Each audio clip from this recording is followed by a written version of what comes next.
how do you think organizations can authentically deepen conversations on racial equity, both internally and externally, to contribute to the broader sector?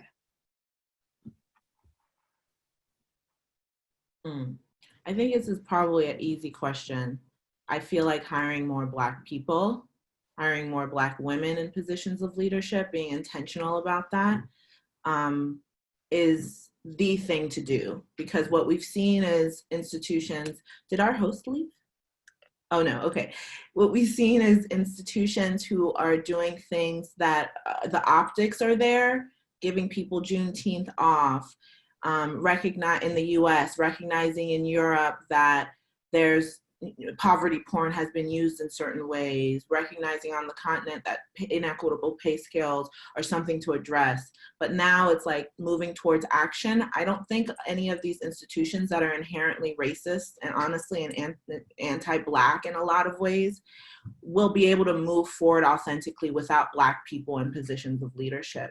And I want to center that because I don't want us I don't want all these amazing Black women we walk out of here and what everyone heard is, wow, all these steps that my all-white institution can do to like be authentic. It's like, you can't be authentic with no Black people in positions of leadership.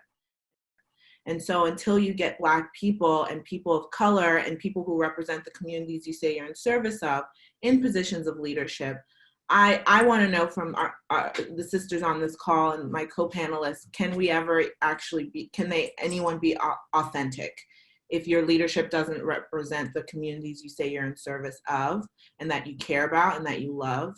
And so I would say hire more Black people if you're working on the continent, more Africans, more African women. And so, yeah, that's my contribution. That's the first thing that came to me. I'll add a little bit to what Stephanie's saying. I agree with that. When you, in many different ways, when you've created a system and a structure that wasn't designed and built with a certain core group of people in it, except that they are on the receiving end of it, it's really tough to ask that system to self-regulate. I mean, we see that here. We see that, you know, when we talk about defunding the police, for example, you know, you're asking people get upset, like, oh, you're asking to, you know, abolish police, which is the trope phrase that they abolish the police. We're not asking for abolishing the police, but we're asking that sensible policing or sensible community engagement is part of policing. We're asking that your budgets not be 60% of a city's budget or 40% of a city's budget.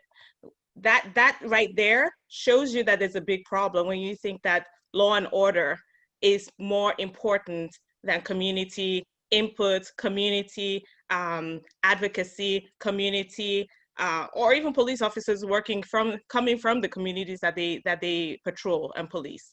So the same thing applies to international development. You have to have people who live, breathe, and work from the communities, whether it's with expertise. I loved what Valerie said around, you know, connecting expertise and language and skill set. You know, that's really critical. But there also has to be an aspect where we can't avoid the conversation about the role of funding. Funding is what everything chases. People create organizations to chase funding. People, you know, lie about their data because they want to preserve their funding channels. So we have to have an honest conversation from the moment you're writing a grant proposal for a project, which you're using based on a hypothetical, you know, set of data that this is what we want to accomplish. We also have to be willing, organizations internally have to have that honest conversation of when do we notify our funder that this is not what we're seeing on the ground and this is not what we're going to get back. And oh, by the way, this may not happen within one grant cycle.